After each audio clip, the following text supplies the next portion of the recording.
Good afternoon. I'd like to welcome everyone to the February 2024 meeting of the Cobb County Board of Elections and Registration. We will call the meeting to order at 3 p.m. And in doing so, I invite all those that are willing and able to rise for the Pledge of Allegiance, please. I pledge allegiance to the flag of the United States of America and to the republic for which it stands, one nation, under God, indivisible, with liberty and justice for all.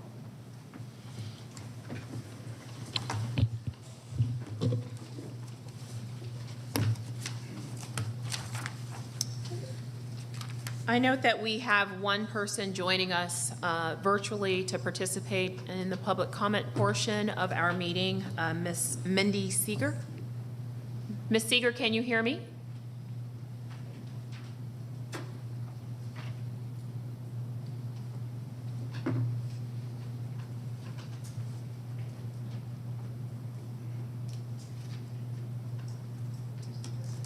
Okay.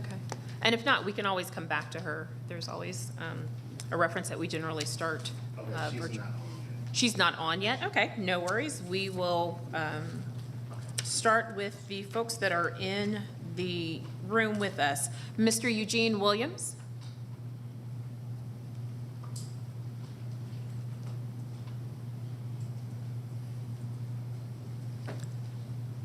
Good afternoon, Mr. Williams. And just to note for everyone's purposes that the time limit for public comment will be 5 minutes each. Okay, thank you. Good afternoon. My name is Eugene Williams, and I'm a registered voter here in Cobb County. And I just wanted to comment that it's really unfortunate on how many people really have somewhat lost their trust in the way we are conducting our elections these days. It's really sad, and I just wanted to share a personal experience that I had that really further undermined my confidence in the system. And last fall, I had submitted an open records request, and it was just a really simple request I had. Anyway, I'll read it for you. It says, please let me know the list of electors that have confirmed they've moved out of Cobb County since August 1st of 2023, and also the list of electors that have been moved to inactive status since August 1st of that year. And you know, I was just astounded at the response I received back. I just, honestly, I could not believe it. And I'll read that for you as well. It says, hello, Mr. Williams. Unfortunately, the registration department found an issue with the data from Jarvis. They found that some voters were made inactive that should not have been. The Secretary of State has been contacted for direction and instructions on how to handle this issue. And you know, I thought that was just terrible. I thought that on so many levels, that is so telling to show what a lousy system they have in place. They can't even, and I'm not pointing the finger at the board or at Cobb County elections. This is the state level. But it is a lousy system that they can't even track simple data. They're apparently changing voters to different statuses that should not have been changed. It just tells me they just don't have a handle on their voter rolls, and it's not legitimate data that they're working off of. And I just can't believe it, all the money we spend on our elections to get an answer like that back. And personally, I think it's a microcosm of of just other areas are having problems in. I don't know if you all were watching the news lately. They had a trial down at the Russell Courthouse, and they had an attorney, it was a professor from Michigan, walked up in front of the judge, in front of the entire courtroom, took a pen out of his pocket, and changed the results on the Dominion voting machines right in front of the judge and everybody in that room. And that just shows you, it's just we used to have a lot of trust in our voting process, our voting system. We would vote on the election day. We'd vote on paper ballots. They didn't allow drop boxes back then. I believe mail-in ballots were few and far between. We knew the results of the election that evening. You know, we just had a lot of, you know, we've lost the trust and integrity that we've had in the system. And you lost the faith of the voters, because back then, if your guy won or lost, if he lost, you know, you could deal with it because you felt like, hey, overall, it's a fair process.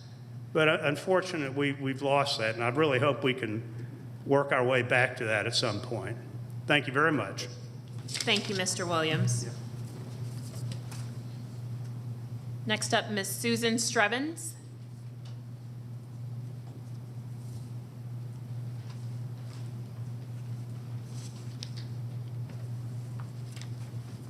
Good afternoon. I'm Susan Strevens.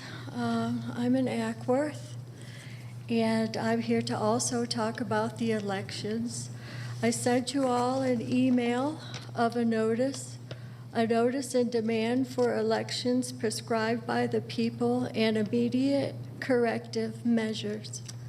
I have here the paper printout so that it can go into the record. I want it in the record for all of you. I have, do you want those copies? I have a copy. I defer to my colleagues whether they, but I've got your email right here. Do y'all, okay. No response? Hello? Yeah. I think we all. I think we all have a copy. Okay, thank you. I just want to make sure it's been served. Also, back in,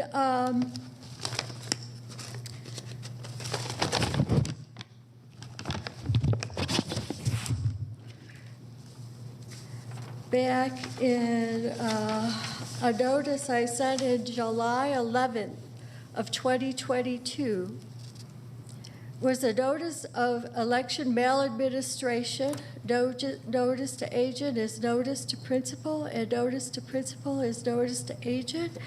And I went through and at that time gave this notice about the Georgia Constitution and all government of right originates with the people.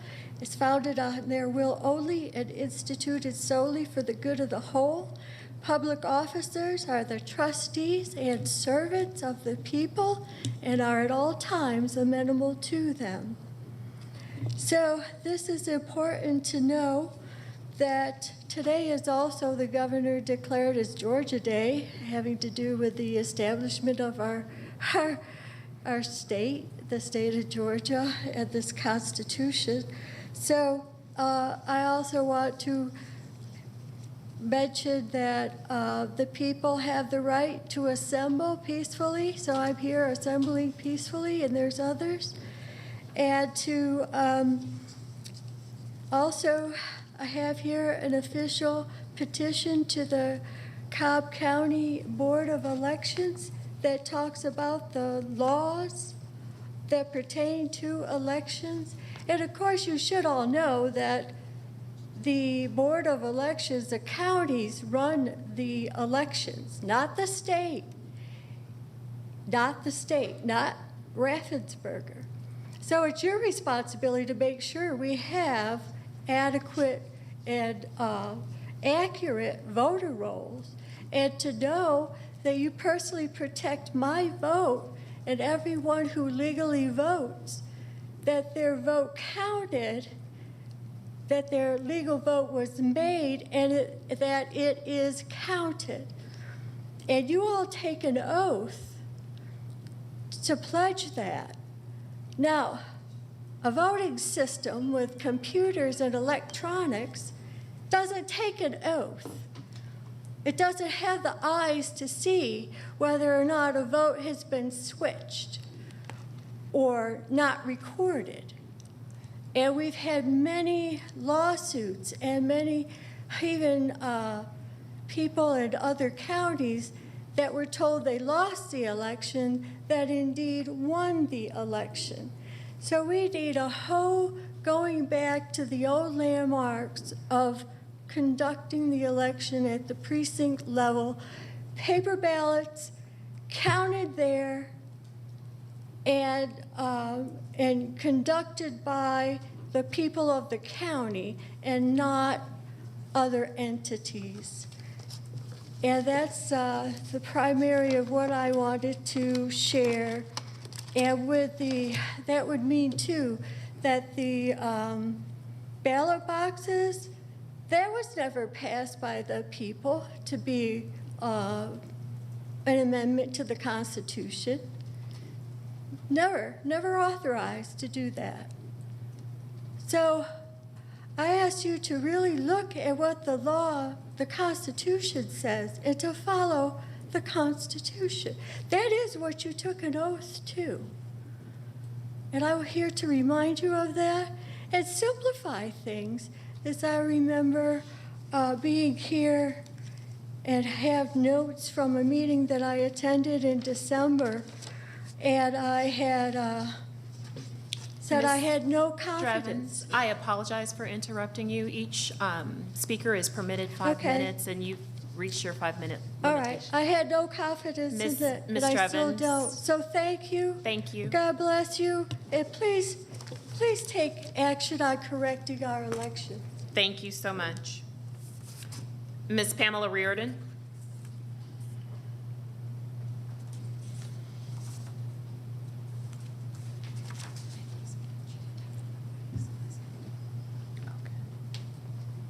We'll come back to her at the end. Good afternoon, Board and Supervisor Tate Fall. I live in East Cobb, citizen of Cobb County, obviously. Thank you for all your work, and it seems you, Ms. Tate Fall, have things in hand, mostly. Congratulations.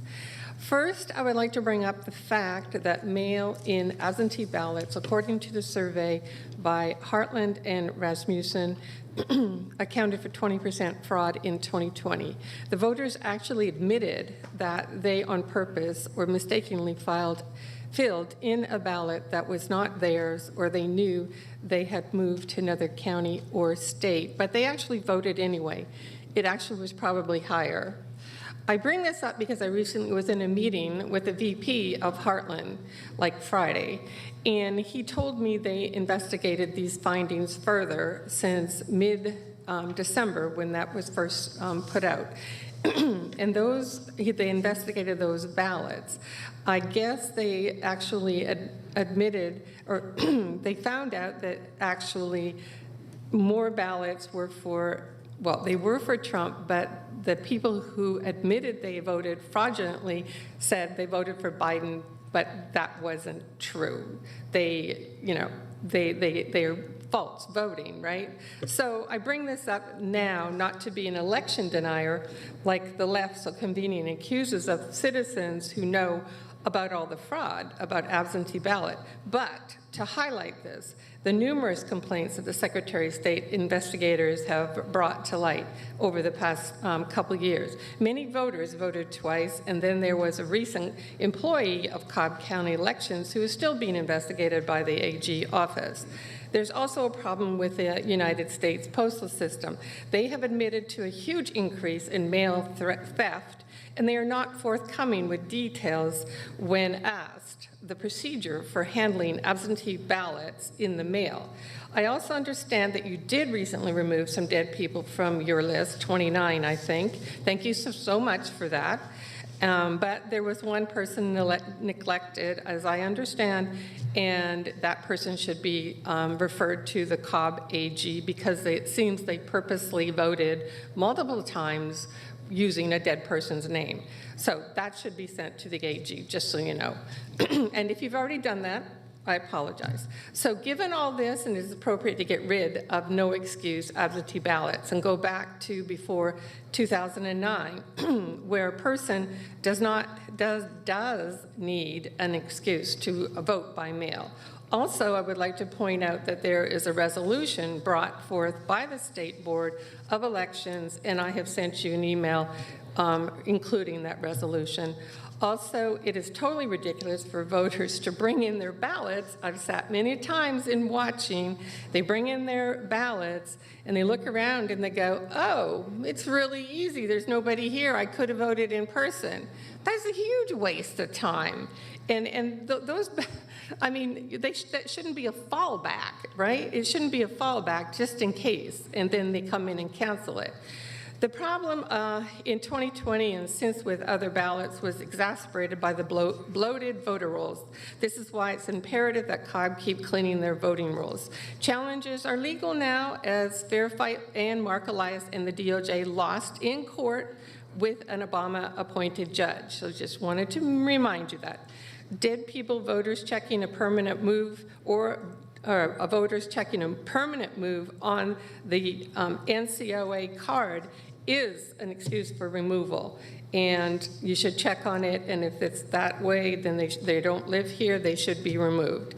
Even if they move back, it only takes 2 minutes to put yourself back on the ballot or on the voter rolls, so it's not such a big deal.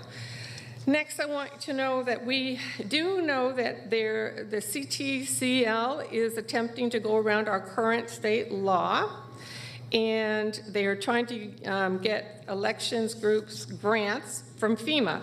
That money shouldn't even be available. That is all too much to spend on infrastructure that wasn't needed. Increased our inflation.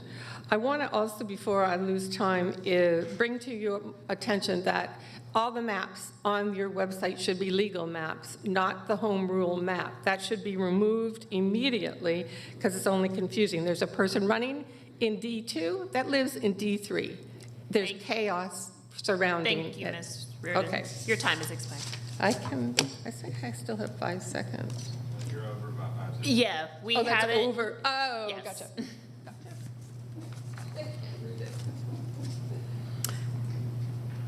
Elizabeth, I wanted to be respectful, and I didn't know whether it was Marchione or Marchione, but thank you for that. Marchione. Thank you, Board. I am a Cobb County resident. In 2017, Georgia's central election server, located at Kennesaw State University, was hacked, and there was a data breach. You all know this. The FBI investigated this data breach. That server was part of Georgia's Diebold election system. And as you know, in 2019, a United States District Court judge ordered the state of Georgia to replace the Diebold election system after it was demonstrated that the voter touchscreens could be hacked. In response to that judge's ruling, Georgia purchased the Dominion voting machines. We all know what happened in November of 2020 with the Dominion voting machines. In June of 2022, the United States Cybersecurity Agency, our own government, issued an advisory warning of potential vulnerabilities to the Dominion voting system. This warning was based on cybersecurity expert Alex Halderman's findings. And now the entire world knows that in open court this past month of January, cybersecurity expert Halderman demonstrated that a Dominion voter machine could be hacked with a pen. Personally, I've been a poll worker through poll worker training with Cobb County, and I have been a poll watcher. And I have seen with my own eyes all of the vulnerabilities and the possibilities for one bad actor to take advantage of this system. So I am asking you today to please consider doing everything you possibly can to support paper ballots. Thank you. Thank you, Ms. Marchione. Ms. Christine Rosman.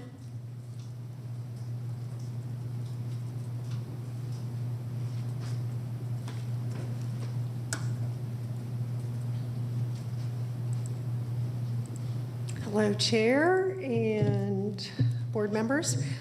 Christine Rosman, and basically reiterating what a lot of the other people had to say, the concerned citizens, because we are, unless you're under a rock, you know that there are so many flaws, not only in Georgia, but across the country, with the Dominion machines, with other machines, with the U.S. Postal Service, with the mail-in ballots, with the millions of dollars that, with the Zuckerbucks, the millions of dollars that swayed elections by using Act Blue when they would basically steal somebody's identity and then go and send money to certain candidates.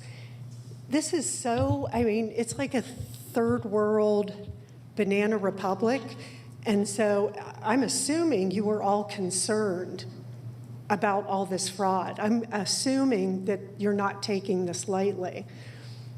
A little bit smug is what I see on there, but it concerns us. And let's remind everybody that there's something about we the people.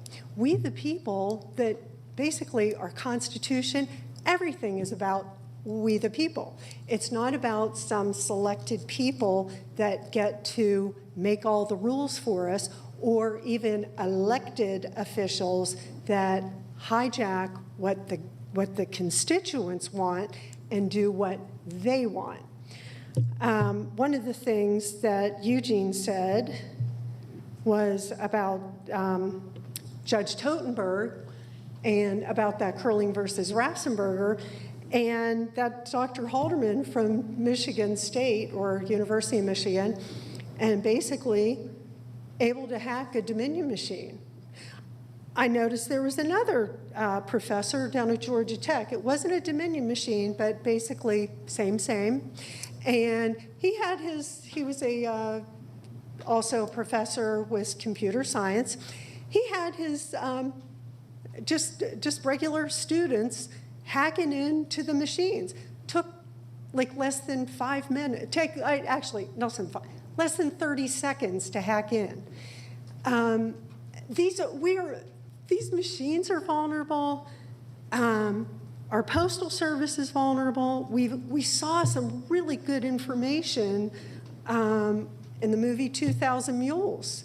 We saw with our own eyes videotapes of people jamming ballots into the drop boxes. I also have worked many years, have been being a poll watcher. And it is funny how it's such a convoluted system. It's such a convoluted system to make it really convoluted so there are so many moving parts so that you can get over here or get over there. I'm not saying that's happening in Cobb County, but I'm just saying if I were a board member, I sure would be concerned, because I'd think, it's kind of like, I've been in sales before. If somebody came to me and said, you know, your product is really bad and there's all these vulnerabilities, I wouldn't be smug saying, oh, you still need to buy it. I'd be wondering what the heck is going on. So I appreciate some of you that are doing something about this, and also encourage, give a little nudge to some that seem to not really care. And also, and I've said this before, and I know that you know this, is that, you know, we spend a hell of a lot of money, of our taxpayer money, and it's funny because it's like, oh, it's not convenient. You know, my doctor said that to me before. What do you think about, I said, paper ballots one day. Oh, that wouldn't be convenient. My wife and I are doctors, and that's just not convenient. And I said, you know what's really inconvenient? Communism. Communism is so inconvenient. And I will tell you that that's where we're headed if we don't get a hold of our elections. Thank you. Thank you, Ms. Rosman. Sally Riddle. Ms. Riddle?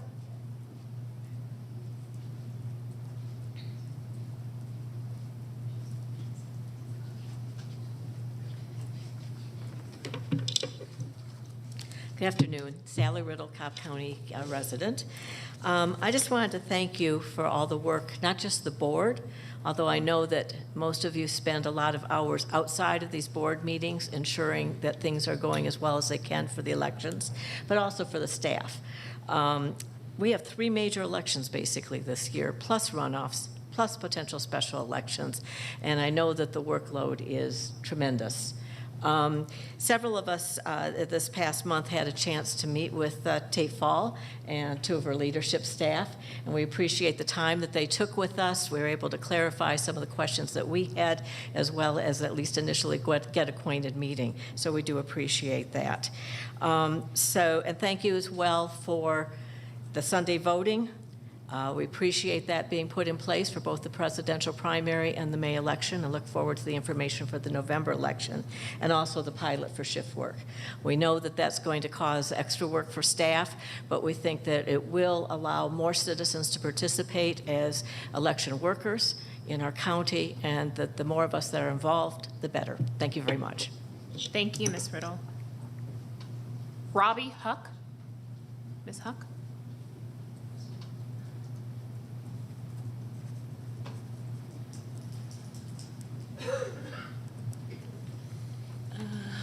Good afternoon, ladies and gentlemen.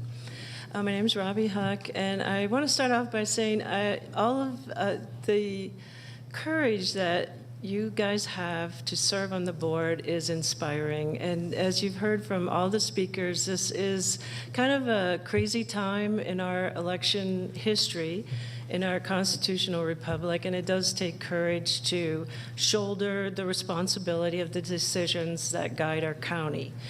And I wanted to speak, there's an item on today's agenda, and also there were items on January's agenda about changing polling places. And there was a mention of going back to using the school system. And I've voted in Marietta since '92, and until a decade or so, we always voted in a school, and it worked out great. And the advantage, not only because it's a public building that we're already own, it's because of the children. The children have to be exposed to what it is to vote at a precinct, what it means to be a responsible citizen. And every time we use a school as a polling place, we get an opportunity to reach out to the future voters, and that's vital for our future. And also, I wanted to expand on that a little bit and plant the seed to keeping elections simple by going back to one day, Election Day. I know Ms. Mossbacher has mentioned, I believe I remember hearing her mention about the continuity of the time and the locations and all that, and I am right in sync with you on that, because it is vital. So many people, like everybody in this room, is paying close attention to the elections, but we are just a tiny bit of the electorate. Most people have more in their lives than, to put this at the top of their list. But the crazy people are doing it because we care, not just about what's going on right now, but for the people who haven't been born yet. It's our responsibility to make sure that they have the opportunities that we do.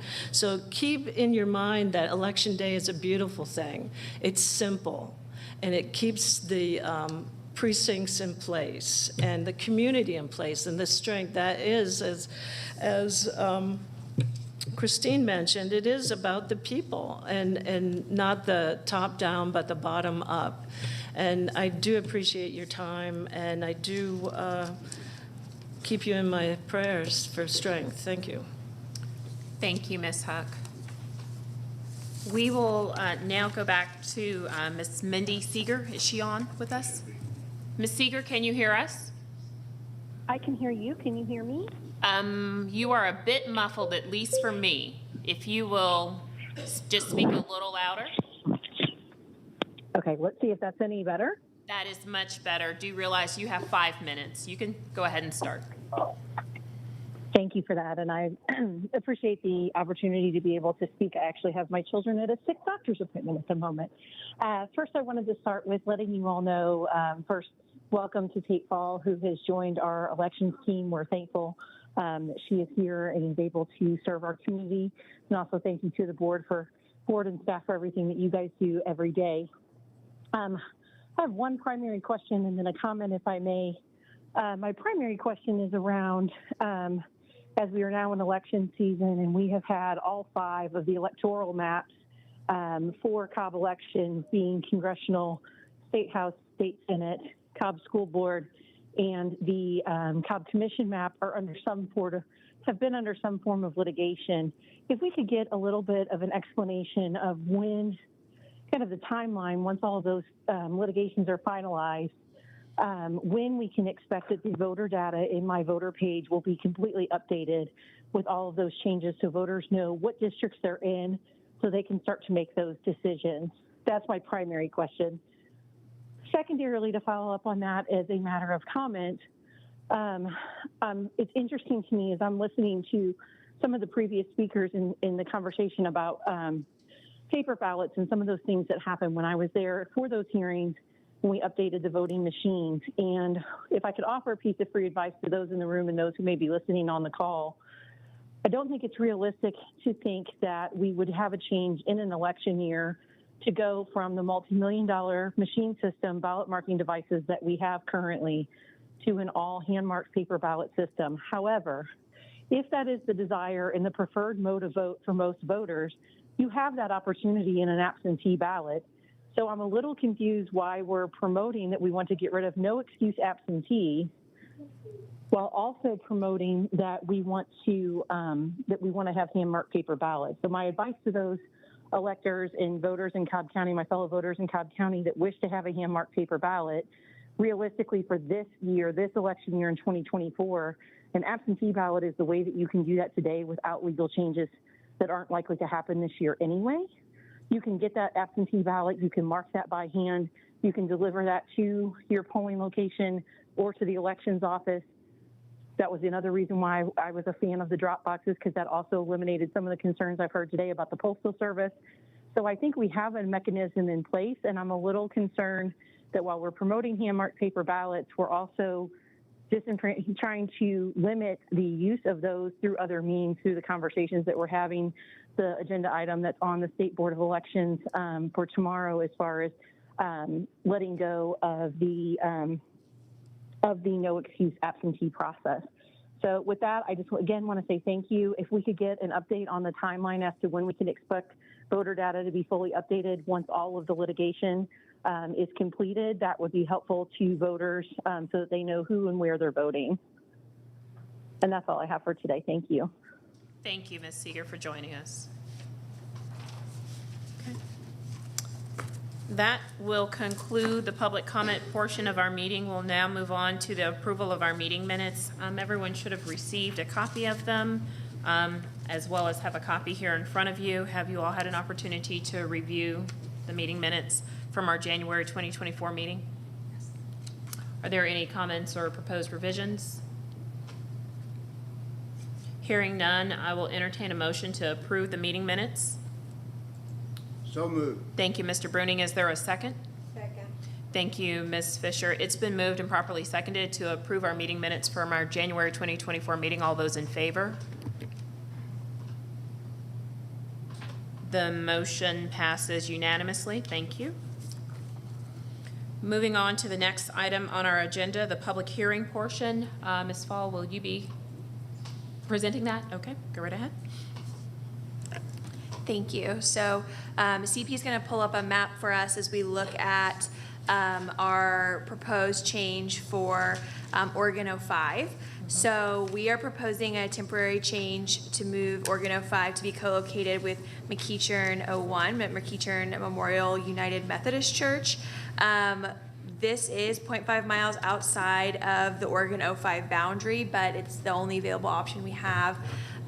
We were not aware that Macklin Baptist Church no longer wanted to serve as a polling place since they didn't serve as one last year.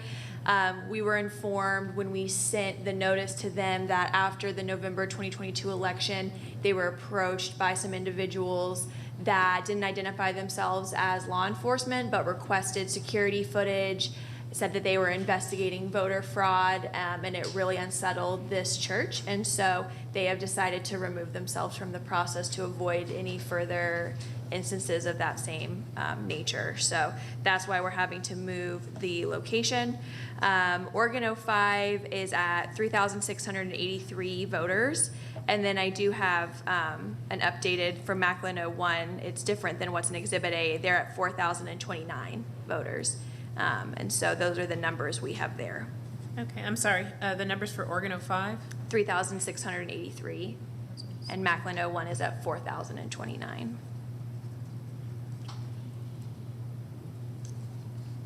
And you said that this is 0.5, the proposed location is 0.5 outside of the precinct boundary? Correct. It's inside of Macklin 01. Okay. And when did we know that when did they provide us with notice that they do not want to serve? It was when we had initially sent out the notice. At first, we had difficulty getting in contact with the pastor there, and so that's why this wasn't in that first group. And then once we finally got in touch with the pastor, a few weeks after we voted on the last batch, that's when they informed us that they no longer wanted to serve as a polling place. So it was just after that. Okay, and I note that this is being referenced, however, as a temporary replacement.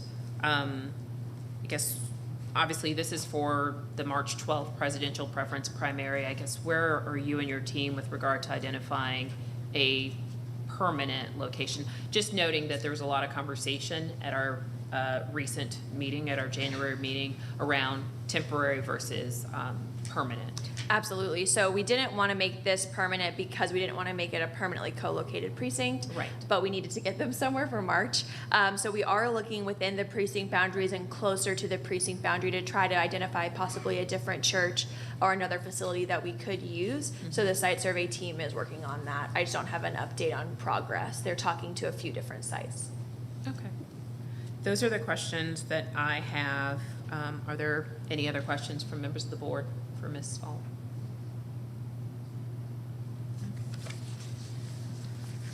If there are no additional questions, we'll entertain a motion with respect to this proposed temporary polling location change.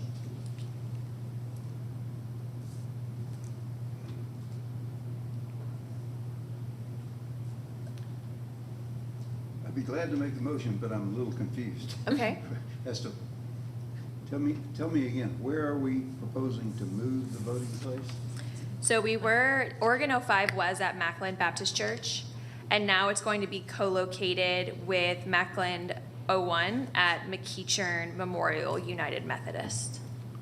So just for the purposes of making use of this, if I might, map, the current polling location is denoted by the red asterisk, am I correct? Correct. And That's the Macklin proposed Baptist. new location is the yellow dot, That's correct? right. Okay. Yep.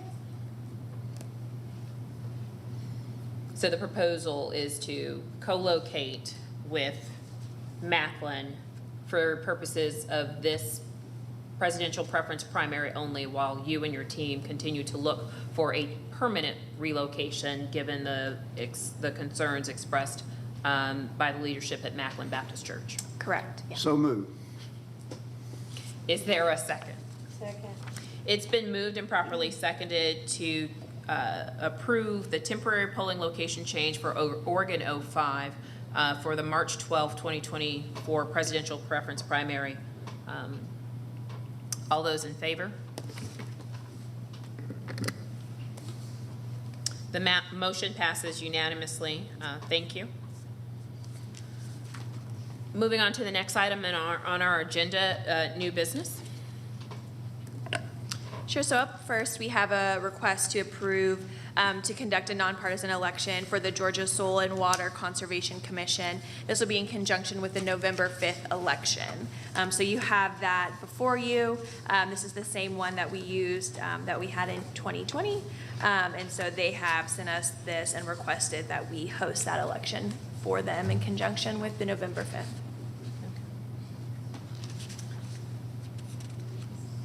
And to be certain, this is the form of agreement they provided to us, correct? That is correct. Because I know it differs from our standard. Correct. Does anyone have questions with regard to this proposed, okay. Guess my only question is, Daniel, have you looked at this agreement? I've looked at it while we were sitting here, but I don't see any problem. Okay. Yeah, I was comparing it with the Kennesaw one, and they both seem in good form, so. That being the case, if there are no additional questions for Director Fall, we'll entertain a motion to approve the proposed agreement between ourselves and the Georgia Soil and Water Conservation Commission to conduct the election of their superintendent supervisors at the end of the year. So moved. Is there a second? Second. Thank you. It has been moved and properly seconded to approve the referenced contract. All those in favor? The motion passes unanimously. Thank you. Up next, we have the request for approval to conduct a special election for the city of Kennesaw. This will be in conjunction with the May primary, so on May 21st. They just had a vacancy on post 5, and so they contacted us right away, and their city council approved this and sent it over. This will just affect one precinct for us for post 5, so if this is the only special election we have in conjunction with the May, that precinct would just have this race on their ballot as well. Okay.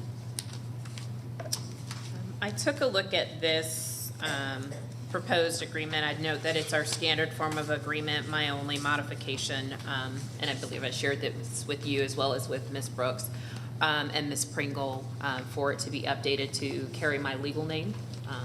Just my preference to sign documents under my legal name. Perfect. Does anyone have any questions for Director Fall?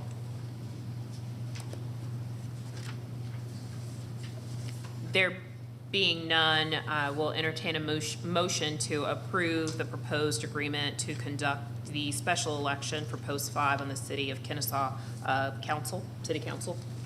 So moved. Thank you, Mr. Bruning. Is there a second? Second. Thank you, Ms. Fisher. It's been moved and properly seconded to approve the reference contract. All those in favor? The motion passes unanimously. Thank you. I'll be certain to, yes, sir. I'm sorry, I have one quick question. I believe Kennesaw does not require runoffs. That is correct. That's a unique and admirable approach. That is correct. For the record. Okay, well, thank you for that. That concludes new business.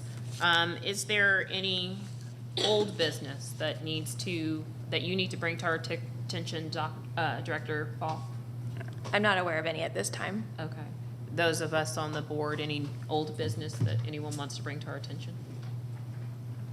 Ms. Fisher? In looking through the minutes, I remembered that you were going to get with, I believe, Daniel and Tate for communication on the redistricting. Is that still in the works?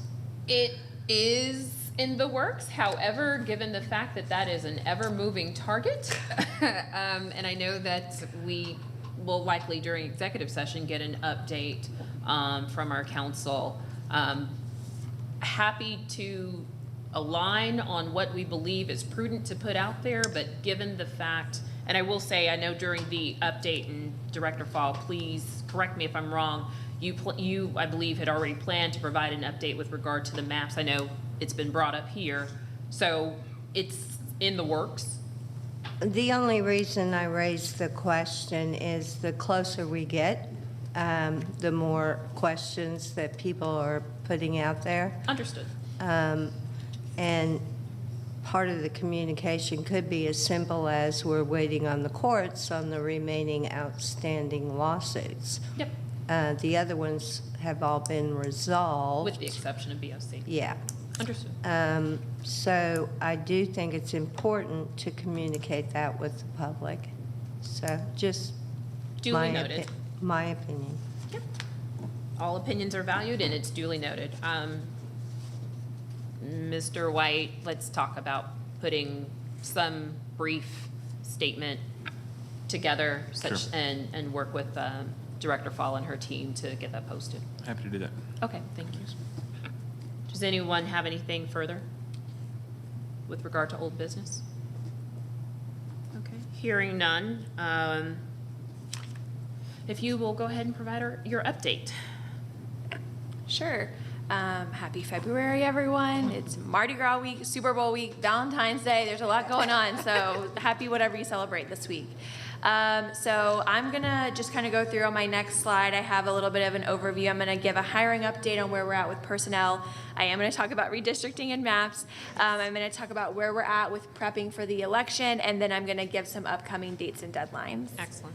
So up first, we welcomed 3 new part-time registrars to our registration team this last week. So we're really excited to have those 3 vacancies filled. For the board's reference, I have included an updated org chart with your packet today. So you can see those new members on there, so that a lot less vacancies on that side. So we're really happy to have them join us, especially with redistricting in Jarvis. We're currently in the process this week of scheduling phone interviews for the assistant ABM absentee by mail supervisor position. So we received over 100 applications, which was really great to see that. We received lots of internal, lots of external, local, out of state. So that was really great to see. So we have a really good pool that have been referred over to us by HR, and our current ABM supervisor is looking through those and deciding who he will bring in for a phone interview first and then bring in person after that. Trying to coordinate that with the mail out has been a little tough task. So he's doing the best he can. We also have an upcoming position that'll be opening soon. It's a part-time elections coordinator 2. That'll be in the AIP team. So the advanced in-person team is where that position will be. So that'll be up soon.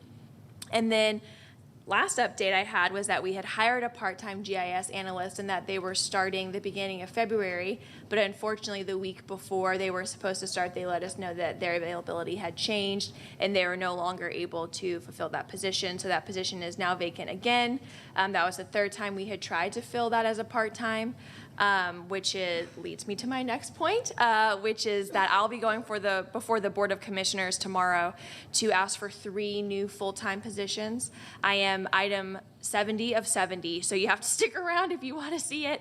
But the 3 positions I'll be asking for are a full-time GIS analyst because it has been so difficult to recruit that as a part-time.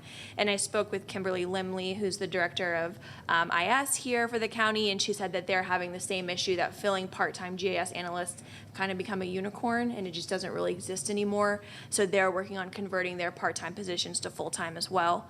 Also asking for a department communications specialist 2. This is that communications and outreach position that we'll be having to help us do a better job of fulfilling our portion of the county strategic plan and educating voters.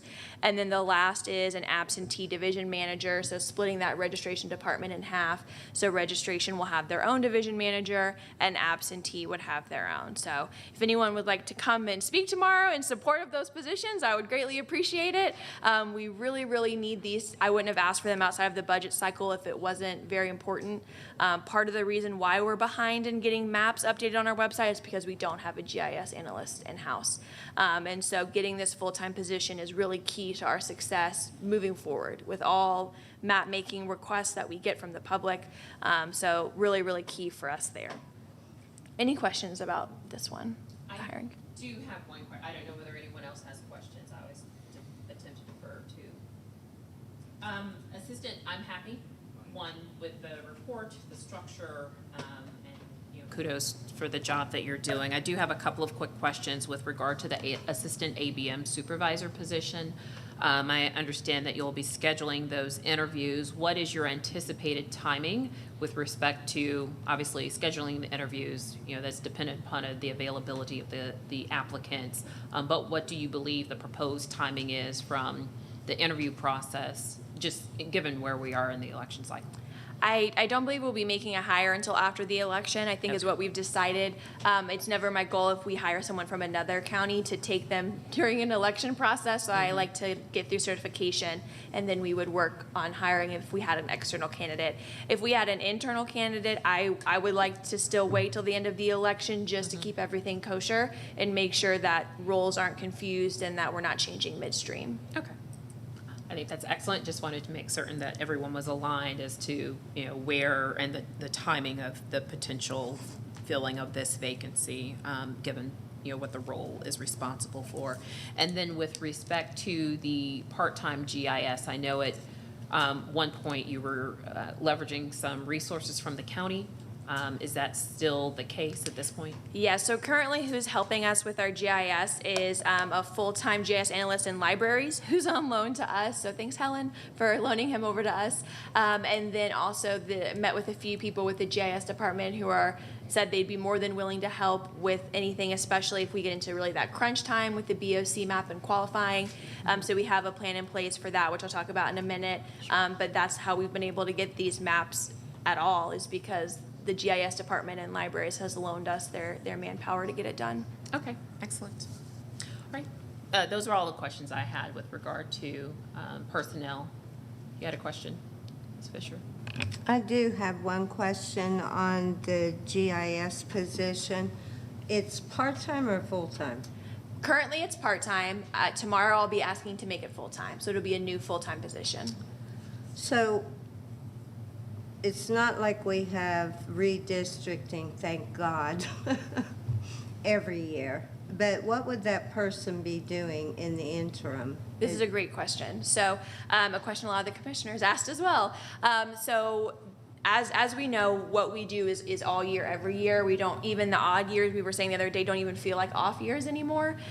So they are constantly updating the street file maintenance. I get probably 3 or 4 emails a week from GIS about new buildings going up, units being split. So we have to go into the voter registration database and edit all those addresses to ensure that if someone registered at Unit A and it used to be Unit 1, that it doesn't get rejected. So they do all of that street file maintenance. They update our maps on the website. They update the maps with the GIS tools that the GIS department uses here. And then they also are able in the off years to build us some tools that we can use in those even year elections, like a lookup tool where instead of having to rely on the My Voter page, you can just enter your address and it automatically pulls up your polling place, all of your districts, everything you need to know for election day. So if we're waiting on Jarvis, like we normally are, we can ensure that our GIS data is updated for voters to use right away. Okay, thank you. Excellent. Thank you. Great. So on to the next then, redistricting. So we have updated our website with the new congressional, state house, and state senate maps. Those were updated on Thursday. So we got those back from our team of mighty GIS analysts, got those back to us. And then now we're working on the school board maps. So we're hoping to get those done by the end of the week. That is the goal. And so we will be utilizing the GIS department to help us meet that deadline. So we'll be working on that this week. As y'all know, we're still waiting on the BOC maps. That's our outstanding map that we have. As far as qualifying, I met with the GIS department and they let us know that they already have both the home rule map and the state drawn map in the system. So whenever we have a ruling before qualifying, they can just flip that switch, and even though Jarvis and My Voter page won't be updated, we can use that to enter a candidate's address and it'll tell us which district they'll be qualifying for. So we do have a tool in place to use for qualifying. The same tool will be available for both parties to host their qualifying at their respective locations while we're hosting the nonpartisan qualifying and also the Kennesaw Post 5 qualifying in Kennesaw. So we'll all be able to use those tools congruently. A big concern that the Secretary of State brought to us is ballot building. So I think we're really focused on qualifying. The state is already focused on building the actual ballots because the BOC map, depending on what it comes out of the ruling, could potentially really change our ballot combos.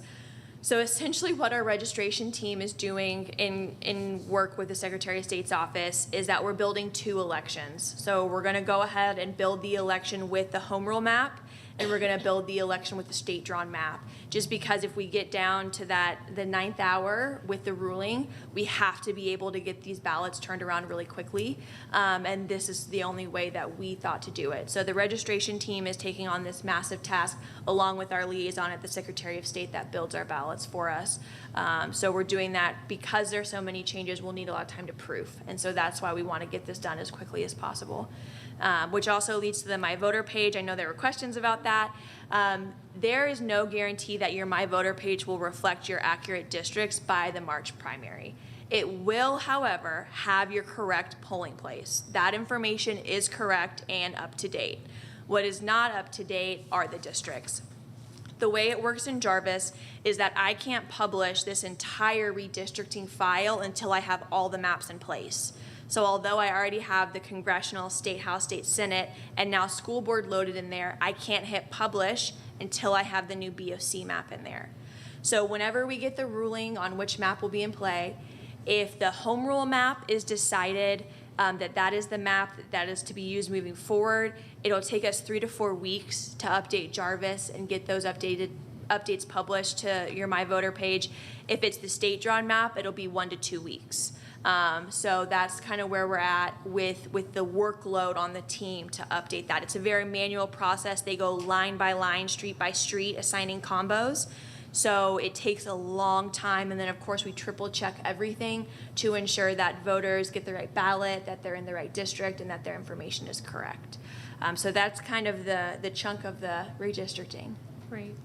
And if I can, just for the benefit, I know that we all are in consistent communication with our council, providing updates as to where that litigation is and how that litigation impacts what Director Fall just shared with us. However, I do believe for the benefit of the public, those that are present, as well as those that are perhaps tuning in, if you, Daniel, can share with us or the public, where we are and the reason why Director Fall and her team don't have that final piece of the puzzle that allows her to push that button and publish. I think that would be to everyone's benefit. I apologize for interrupting you.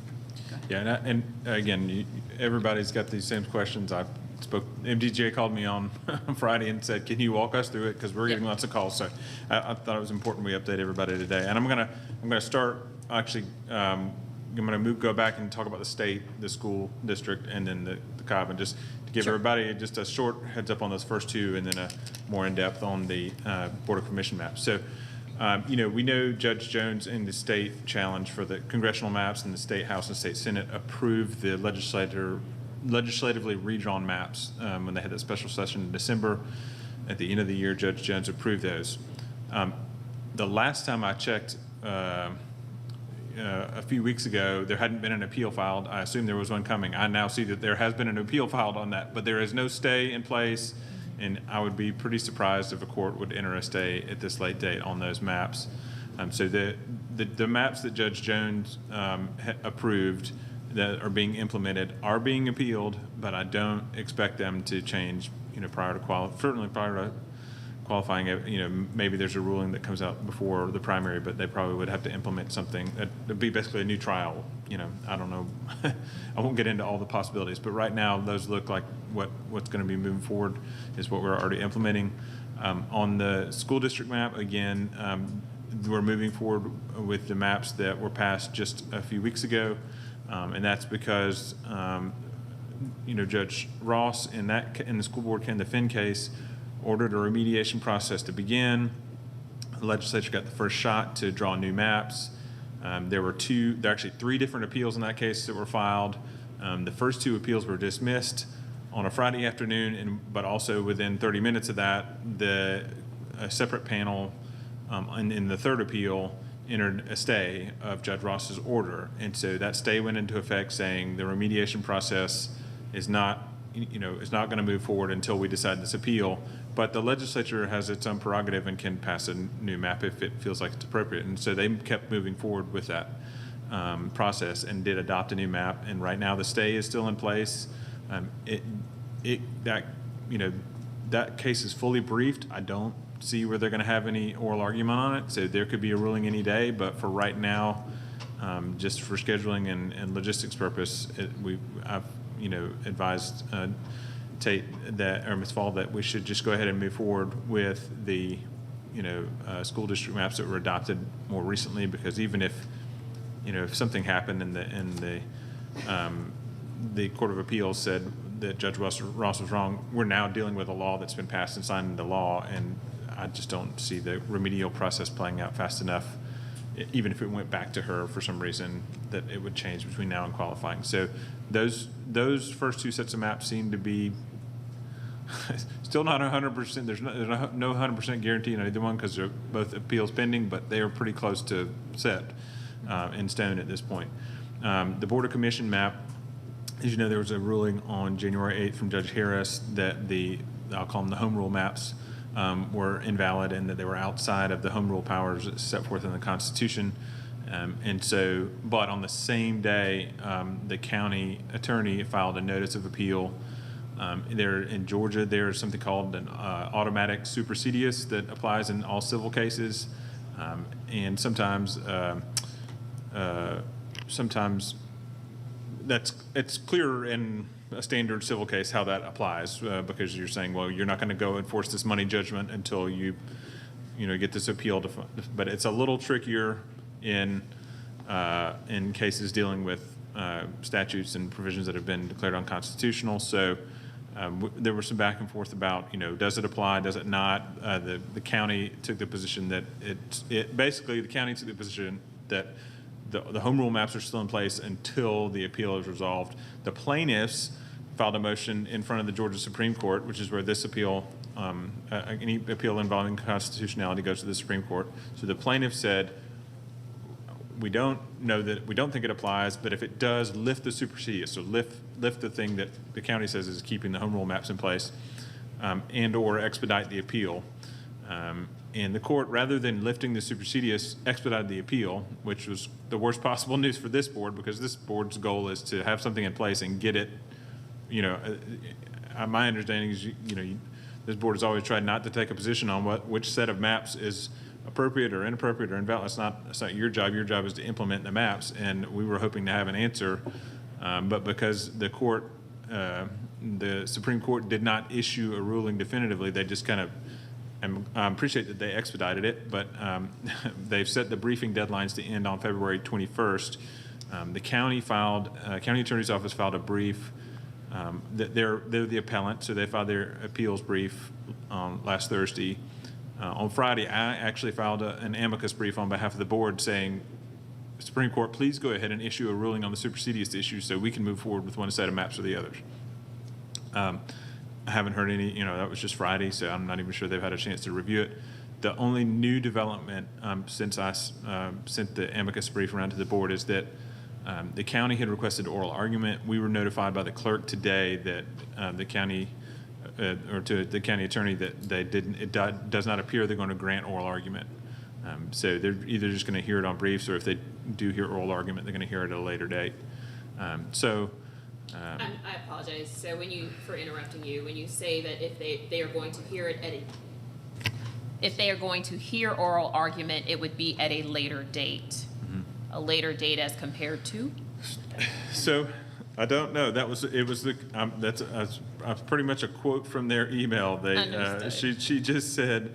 And I'm not trying to put you on the spot, but it's for the benefit of, again, this entire board, as well as those that are joining us, such that you understand the dilemma that Director Fall is in. And I know it may alarm individuals to hear, we are creating two sets of ballots. However, there is no other alternative that we have. So again, not to stump you with the question, Mr. White, but again, I want it to be very clear the dilemma that this board and our office is placed in. And just so you know, that email, the email said that oral argument, the motion for oral argument will not be decided immediately, and additionally, if oral argument is granted, it will not be expedited. So the rest of the appeal is expedited, and oral argument isn't. I'm not sure how that would work. I'm not sure if the clerk really got all the rationale there that the court wanted, but what I do think, they'll either just decide it on briefs. That seems clear. Like, that's the first option, is if it's briefed on the 21st and they can decide it quickly, they'll decide it.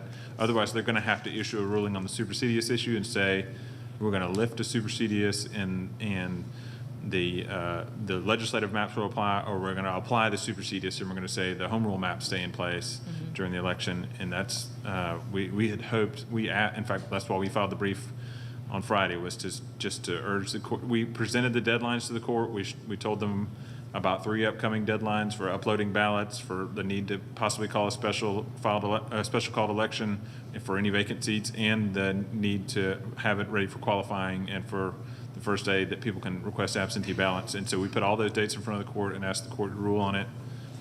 And we don't know. It's up to them if they, how they rule and in what manner. Right, and for the public's benefit, those 3 dates that you made reference to were February the 9th, which obviously was last week, Right. February the 21st, which is the deadline to call for a special election to appear on the May ballot, and then obviously March the 4th is the first date of qualifying. And so those are the dates that were placed in the amicus brief. An amicus brief is just a friend of the court. We are not a party to the litigation or the appeal as it is pending before the Supreme Court, correct, Mr. White? That's okay. correct. But given the fact that the outcome of that appeal will impact what Director Fall and our office is responsible for, we thought it prudent to send this friend of the court brief that was drafted by Mr. White and his colleagues, and that was submitted to the court last week. So I think that provides an overview, so we are all on the same page. Ms. Afford, your question? This is going back to Ms. Fall's point about MVP not being updated with the districts that the voters are in. Is this for the May primary you're talking about? No, this is for the March presidential preference primary, so which is okay because everyone's getting the same ballot, right? There's only 2 ballot styles, so that's why it's okay. But it will definitely be, as long as we have a map, it'll be updated either So in 1 March, to 2 weeks or 3 to 4 weeks. It doesn't really make that much difference because you're Exactly. Okay. Right. Yes. Yeah. 'Cause like I said, the polling place information will be correct. Got it. Thank you. It's a very good point to draw that distinction, that notwithstanding the fact that the information will not be updated in my voter page based upon what we are voting on in March, it is a non-issue. It's an issue. It's always an issue, but it won't impact. Go ahead, Ms. Fisher. Actually, it does make a difference with candidates, because right now, for the BOC districts, people are still in a dilemma. Am I in the 3rd or the 2nd? For example, Kevin Redmond's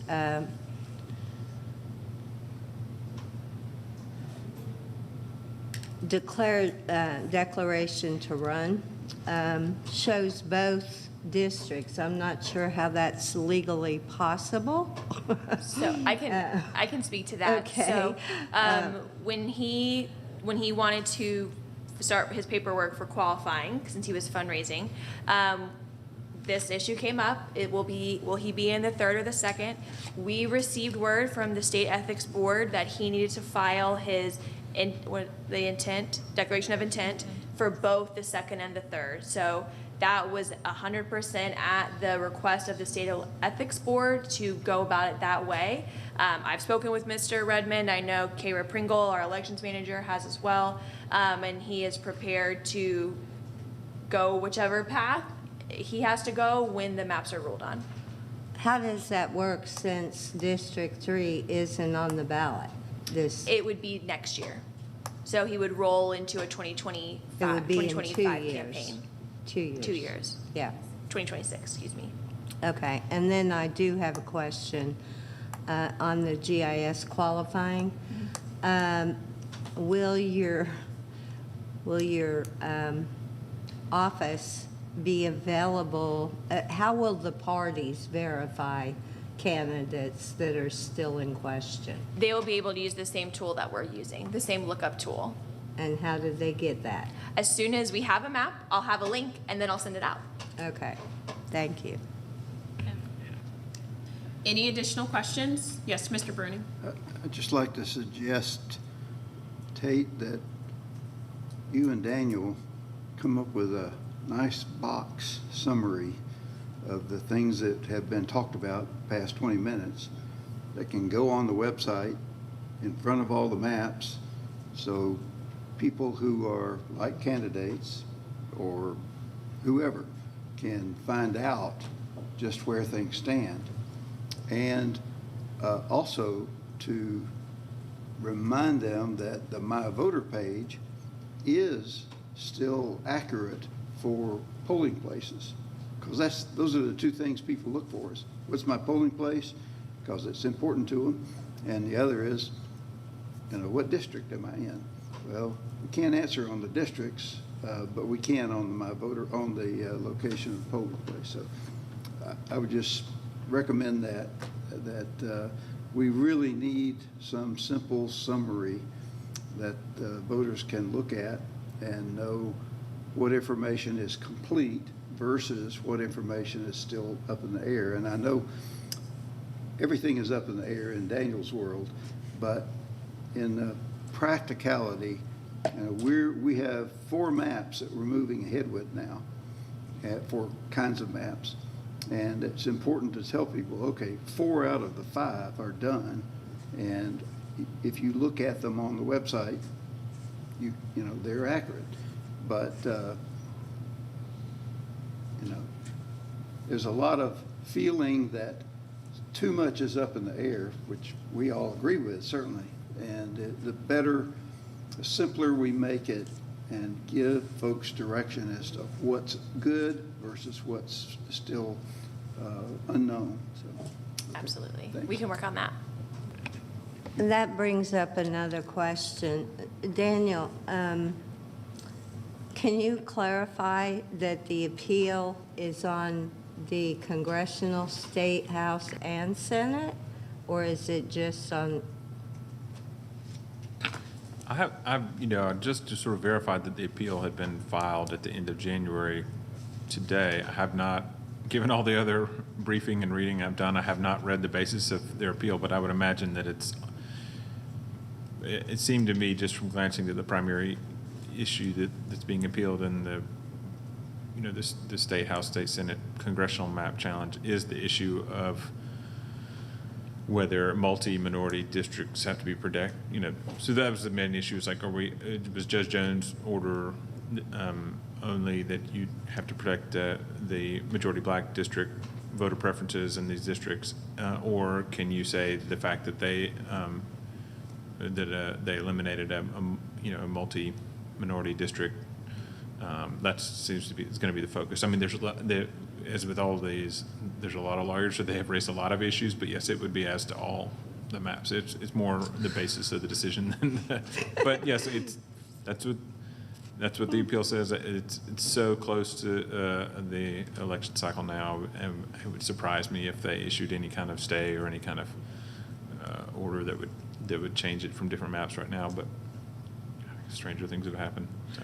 And then also, the stay on the school board map, what are we staying?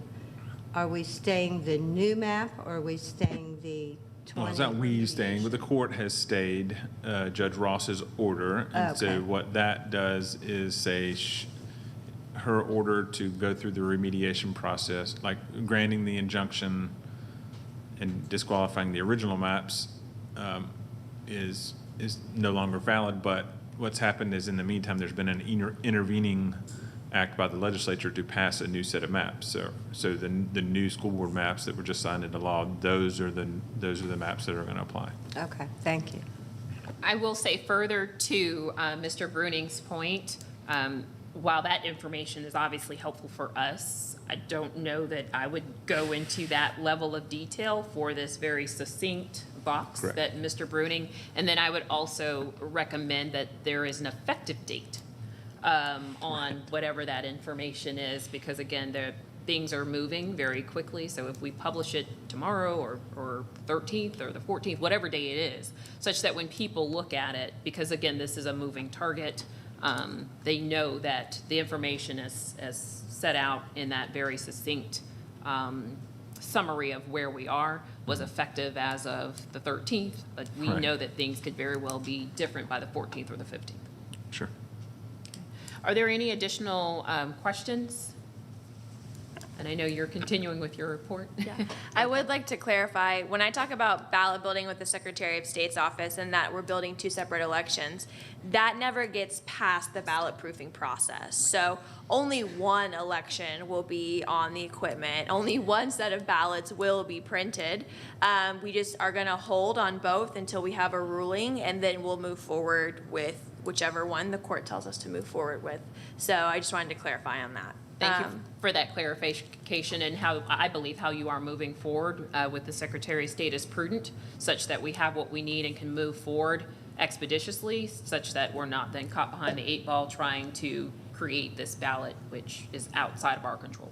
Yeah, and really the pressing deadline on that is, I believe it's April 8th is the deadline. We have to get you a Cobb ballots out the door for the May primary. So we have to have ballots ready to be sent at that point. So that's the pressing deadline for the ballot build. Over on my next slide, I just cover a little bit about the election prep that we have going on. So we're currently fully staffed for Election Day and AIP. AIP starts a week from today, so that's good news. We currently have just over 1,400 workers scheduled for the March primary, which is above our goal of just under 1,200, which would put us at 8 workers per polling place. I think this election is turning out to be a little bit quieter than we all had originally maybe thought, so we know that we definitely will have the manpower to handle both AIP and Election Day. We completed AIP training last week. They're having their final managers meeting tomorrow and then setting up those AIP locations later this week. For LNA, as this was a Friday evening, we completed 1,500 out of 1,750 ICXs have been tested and sealed, and they're ready to go. We do still need additional people if they'd be interested in helping with deliveries. This is very manual. It's a lot of hard work. You're going to be sweating. It's a lot of lifting, moving stuff around, and moving trucks, moving stuff into buildings. So if that sounds like fun to you, shoot Michael an email, and he'll get you on the list over there. Today was our first regular ABM mail out, so we mailed out 1,277 ballots today. This was the first day we could mail out non-UOCAVA ballots, so we got that out the door just before 11 a.m. this morning, so the ABM team is really happy about that. It went really well. And then our site survey team is working on the manager packets and also ensuring that we have signage for both the old precinct location and those co-located precincts, so it's clear which direction voters need to go when they enter a co-located precinct. And Director Fall, if I can, again, I don't want to assume a certain level of familiarity with some of this terminology, nor do I want to assume that people do or do not have it. If you will, just for purposes of the public, explain what LNA is, as well as your reference to ICX. Sure. So LNA is our logic and accuracy test, and that is how we go through and we test and certify every single piece of equipment that we have in our warehouse, in our prep center. And so that's the ICXs, that's our equipment that we send out. We have quads, we have singles, we have doubles. So all of those are tested to ensure that they are accurate, that they're pulling up the correct ballot style with however the voter poll worker card is loaded. And then also the scanners, they're working through the scanners to make sure those are tested. For AIP, the scanners, the test deck was over 2,000 ballots because it's every ballot style for every precinct.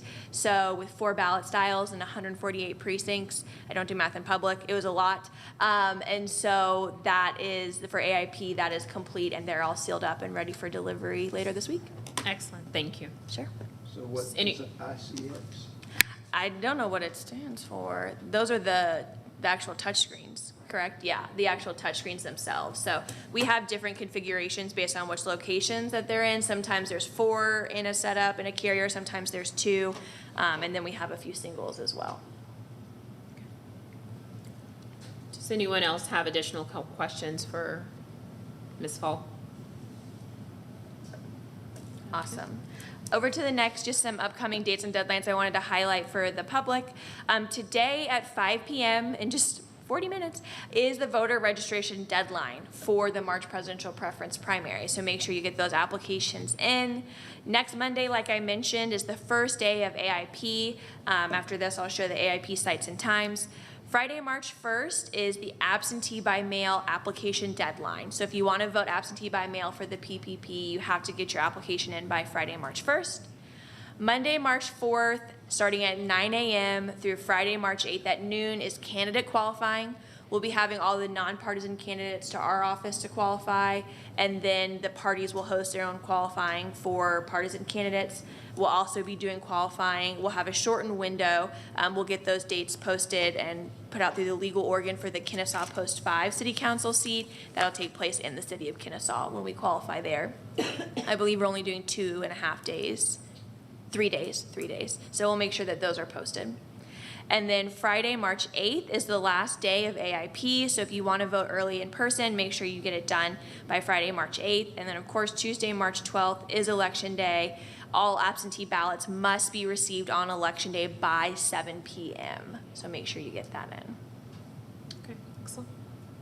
And then the last slide I have is just our AIP sites and times. We have 11 different sites for the presidential preference.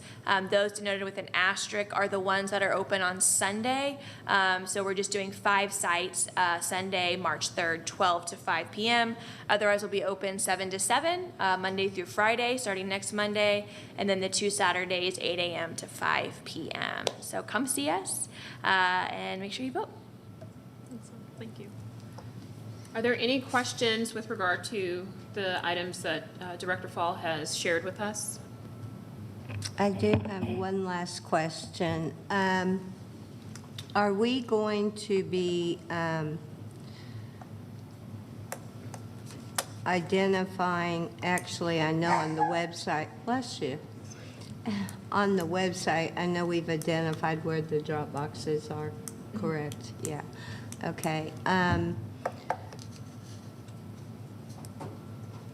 We also will have a list of candidate seats that are going to be posted soon for what will be on the ballot. Yes, what is to be filled for 2024. Yes, we're just Okay. updating that internally with the new district numbers. And there was something on your previous slide that prompted a question. Can you just, for my, oh, thank you. Are we going to be starting to open absentee ballots early, or are we planning on election day only? We will be opening them early. I was just talking with the ABM supervisor earlier today about that, and he's getting the dates finalized with his team, and then we'll be posting through the legal organ as required by the deadline to let everyone know that we will be opening and tabulating early for ABM. Okay, thank you. Are there any additional questions with regard to our director's update? Thanks. I actually do. Have a couple of questions. It's been referenced, and I know that we've spoken about tomorrow's state election board meeting, but I note that there are 3 items for our county on the agenda for the state election board. If you just want to share with respect to those 3 items. Sure. So we have, from the last agenda, I saw 3 that are being recommended for dismissal, and then 1 that is being recommended for a letter of instruction. And so the letter of instruction, it took place this incident took place November of 2022. And what had happened was when our scanners reach 10,000 votes, they're maxed. So we try to change them out when they're around 9,000 just to prevent us getting too close from the 10,000. I'm actually working on lowering that threshold because it also plays into effect with our risk limiting audit that we'll do this year. So I'm looking to lower those thresholds to 5,000 ballots per media. So what had happened was after we had East Cobb Government Center reach just under 9,000 ballots, our AIP supervisor went out there to change out the memory cards because we can't go over 10,000. And when they did that, apparently that was a violation of state election board rules that the media has to remain in the scanner until tabulation occurs. This was obviously before I got here. So my question raised for the state election board tomorrow, which unfortunately, again, agenda item 70 of 70 on the Board of Commissioners meeting tomorrow, so I don't think I'll be making the state election board, but is what are we supposed to do in that instance? Because if the request is that we completely change out for a new scanner, that's not going to be feasible for us for the numbers that we have, because looking for this November, we'll need 4, 5, 6 scanners per location, and we don't have those numbers. So we need to figure out, if we're being told by the Secretary of State to not let our memory cards hit 10,000, but we're also being told don't remove the memory cards, what are we supposed to do?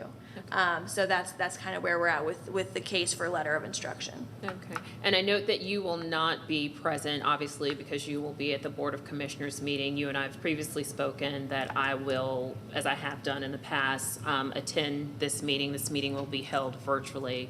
To the extent that there is any presentation or further communication that we need to have with the members of the State Election Board, Director Fall has shared with me that information such that we'll have an opportunity to present that very question as posed by Director Tate. I encourage anyone else on the board, to the extent you're available, to join the election board meeting. I encourage you to do so.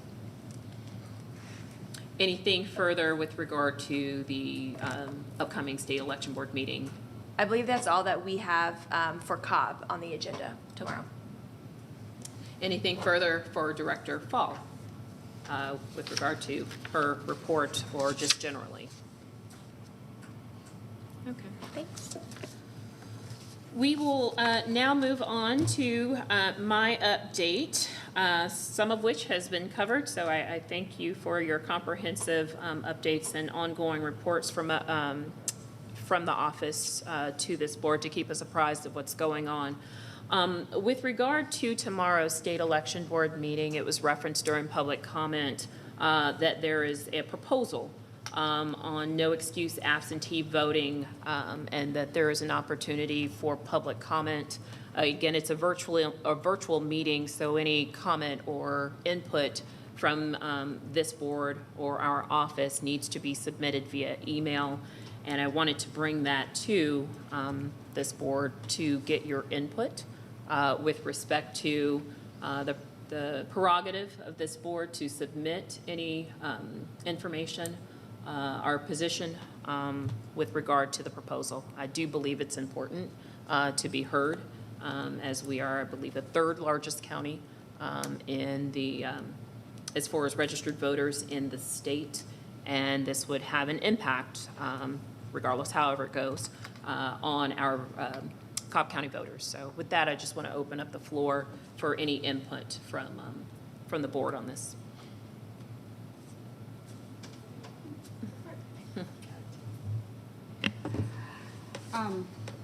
I'm strongly in favor of keeping absentee voting as an option, and I feel like Cobb County Board of Elections is always trying to find ways to help people have access to the polls. We've expanded Sunday voting this year.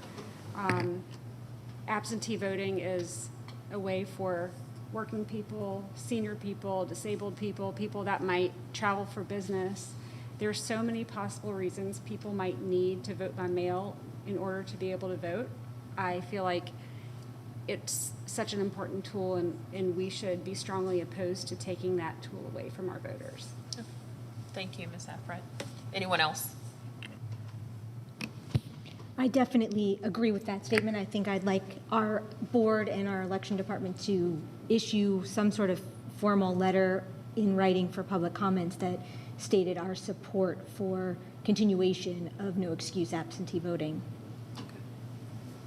Just, I agree, and I'll also speak from personal experience. During my working career, I was on the road so many times that having to attend in-person voting was almost impossible.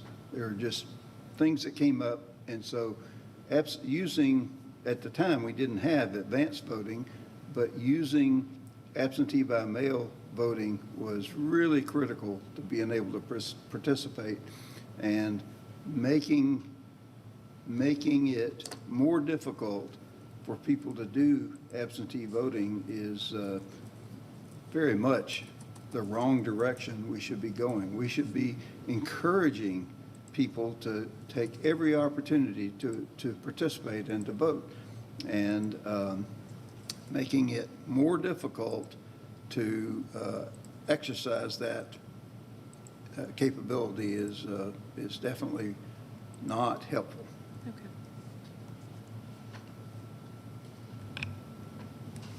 I'm sure this surprises no one, but I am in support, fully in support of no excuse or excuse-only absentee ballots.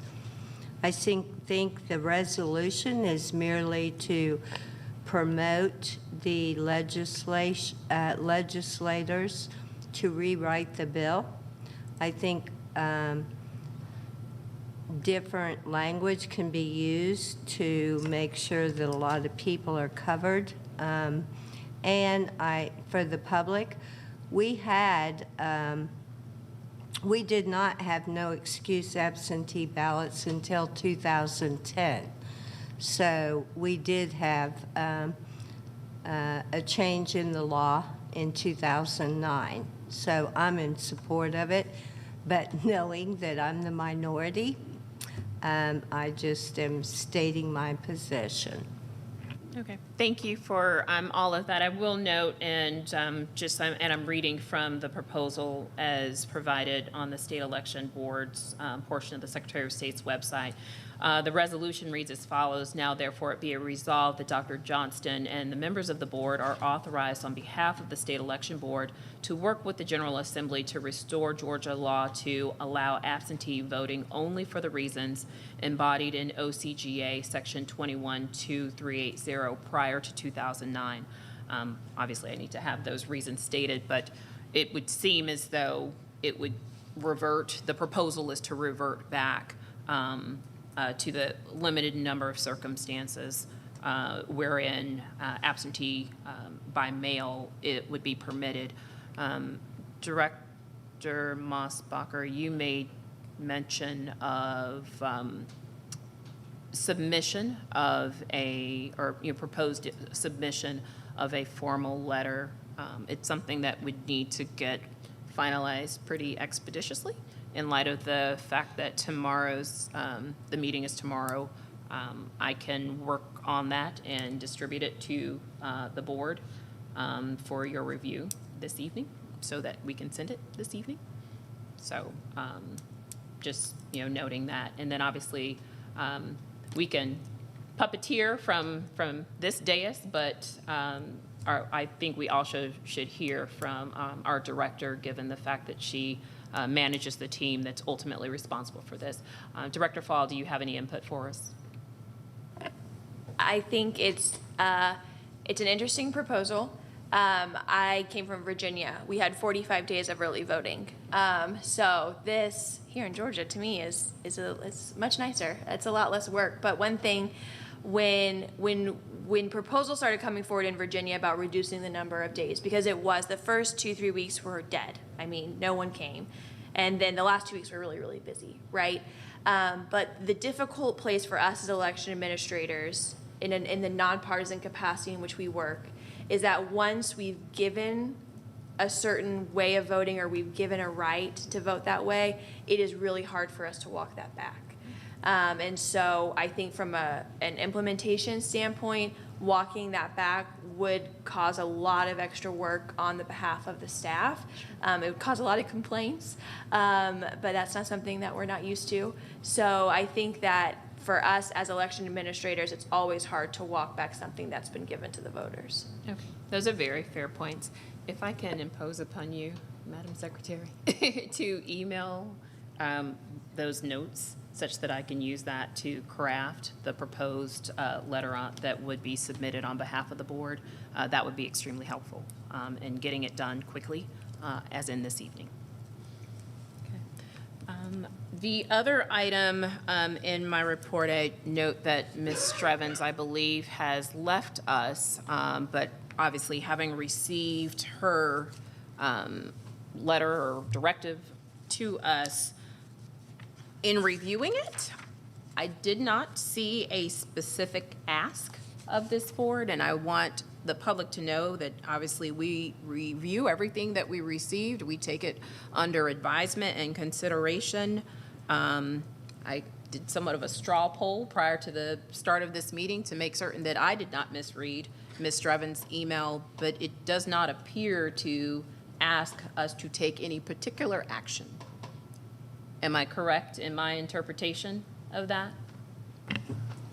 That's how I read it. I wasn't really sure what, it sounded more of just thoughts from her Sure. versus an action to take from what I could interpret. Okay. Again, wanting to ensure the public that we are responsive to requests as they are provided to us, but I did not see or understand there to be any specific request, and as Ms. Drubbins is not presently with us, I will reach out to her to confirm our understanding of it is correct, and if there is something to be taken up, we can discuss that next month. Those were the only items on my list for update. I believe executive session is necessary, Director Fall and Mr. White? Be a need to discuss pending litigation. I believe there's also a need to discuss personnel. Okay. And also, one we haven't invoked a lot here, but need to discuss security issues around infrastructure and things like that for elections. So, Okay. That being the case, we will entertain a motion to recess for executive, or go into executive session for the purposes of discussing litigation, a personnel matter, and pending security concerns. So moved. Is there a second? Second. It's been moved and properly seconded to go into executive session for the reasons stated. All those in favor? The motion passes unanimously. For those of you that might be new to our proceedings, we will go into executive session. When we go into executive session, we do request that the BOC room be cleared. We will attempt to conduct our business and discussions as promptly as possible and invite you back into the room.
We'll entertain a motion to come out of executive session. So moved. Thank you, Mr. Bruning. A second, please. Second. It's been moved and properly seconded to come out of executive session. All those in favor? The motion passes unanimously. I believe the only other item on the agenda is for any board member comments. Going down the board, or dais, no comments? All right, our next meeting will be our election night certification meeting, which will be held on March the 12th at 7 p.m. at our election office at 995 Roswell Street, followed the following week by our certification meeting here in the BOC room at 3 p.m. on March the 18th. With that, we will adjourn our meeting yes, sir. I'm sorry, wasn't there a time issue at one of those certification meetings? Maybe it was not that one, but. I don't think it was that one. I think it was in May. Okay. Yep. Yeah. So yes, March 18th at 3 p.m., we will convene to certify the March 12th election results. And we will adjourn our meeting at 5:39 p.m. Thank you, everyone. Thank you.